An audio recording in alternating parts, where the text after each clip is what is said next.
sini saya akan menjelaskan Sunan Ampel. Saya akan menjelaskan asal-usul Sunan Ampel. Sunan Ampel merupakan anak dari pasangan Ibrahim Asmarokondi atau Maulana Malik Ibrahim dan Dewi Chandrawulan. Awalnya, ayah dari Sunan Ampel ditugaskan oleh kerajaan Turki untuk menyebarkan agama Islam ke Asia. Kemudian, beliau sampai ke negara Jampa untuk menjalankan tugasnya untuk mensiarkan agama Islam. Hal tersebut dilakukan agar agama Islam dapat diterima.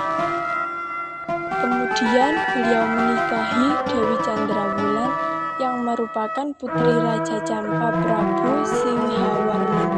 Kemudian dari pernikahan itulah terlahir seorang Raden Rahmat atau Sunan Ampel. Biografi Sunan Ampel. Sunan Ampel bernama asli Raden Rahmat atau Ali Rahmatullah, lahir pada tahun 1401 Masehi di Jampa.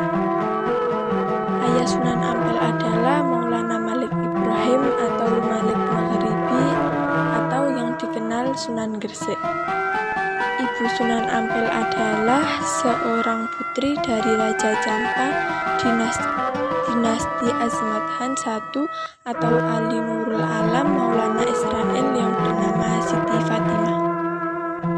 Sunan Ampel memiliki dua orang istri, yakni istri pertama bernama Dewi Condrowati atau Nyai Ageng Manila dan istri kedua bernama Dewi Karima. Dari istri pertama yakni Dewi Condrowati, Sunan Ampel dikaruniai 5 orang anak, diantaranya 1. Maulana Mahdung Ibrahim atau Sunan Bonang, 2. Syarifuddin atau Sunan Derajat, 3. Siti Syarifah atau istri Sunan Kudus, 4. Siti Mutmainnah, 5. Siti Hafsah. Sedangkan istri kedua yakni Dewi Karimah, Sunan Ampel dikaruniai 6 orang anak, diantaranya yaitu Dewi Murtasyah istri Sunan Giri, Dewi Murtasimah, Raden Husamuddin, Raden Zainal Abidin, Pangeran Tumapel, Raden Fakih. Sejarah Sunan Ampel. Sunan Ampel merupakan salah satu ulama besar yang ada di Indonesia dan sangat berjasa dalam menyebarkan agama Islam. Perjalanan yang ditempuh oleh Sunan Ampel sangatlah tidak mudah. Ia harus melewati perjalanan menuju Trowulan, ibu kota Majapahit, dan beliau harus singgah di Palembang dan Tuban terlebih dahulu. Kemudian tidak berhenti di situ, beliau singgah juga untuk menyebarkan agama Islam kepada masyarakat sekitar. Menjadi sebuah catatan sejarah saat beliau menyebarkan agama Islam karena masyarakat Majapahit yang merupakan penganut agama Hindu menjadi agama Islam. Wilayah dakwah Sunan Ampel. Sunan Ampel datang ke Jawa dan menetap di Tuban pada sekitar tahun 1443 Masehi. Beliau datang bersama dengan saudaranya Ali Musyadah dan saudara sepupunya Raden Burereh. Setelah menetap di Tuban, beliau kemudian menemui bibinya Dewi Sasmitra Putri di kerajaan Majapahit.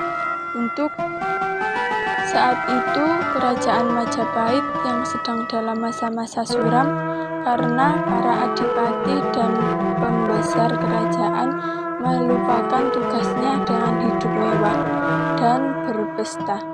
Kondisi itu membuat kerajaan yang carut-marut sehingga Prabu Brawijaya mengundang Sunan Ampel untuk mengatasi masalah-masalah di kerajaan Majapahit. Sunan Ampel kemudian berdakwah menyebarkan agama Islam di wilayah kerajaan Majapahit dengan tugas menyadarkan para adipati dan membesar kerajaan untuk kembali ke jalan yang benar.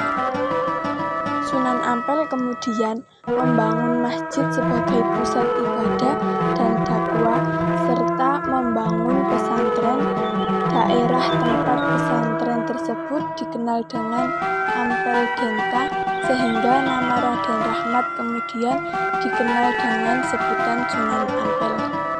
Sunan Ampel juga berdakwah ke pelosok negeri mulai dari Madura hingga Bima. Metode dakwah Sunan Ampel. Sunan Ampel melakukan dakwah dengan membangun jaringan kekerabatan. Beliau juga melakukan upaya akulturasi dan asimilasi dari aspek budaya pra-Islam dengan Islam agar lebih mudah diterima masyarakat. Salah satu cara dakwahnya Sunan Ampel yang masih dikenal hingga kini adalah falsafah mohlimo, yang artinya tidak melakukan 5 hal tercela. 5 perkara itu yang diajarkan dalam falsafah mohlimo adalah, yaitu 1. Moh main atau tidak mau berjudi, 2. Mau ngombe atau tidak mau mabuk, 3. Moh maling, tidak mau mencuri, 4. Moh madat, tidak mau menghisap candu, 5. Moh madon, tidak mau berzina. Sunan Ampel meninggal pada sekitar tahun 1467 Masehi dan dimakamkan di Barat Masjid Ampel, Surabaya.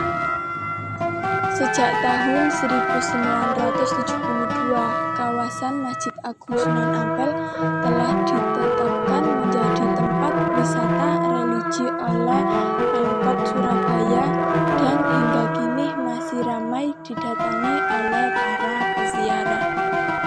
Sekian, terima kasih dari penjelasan saya.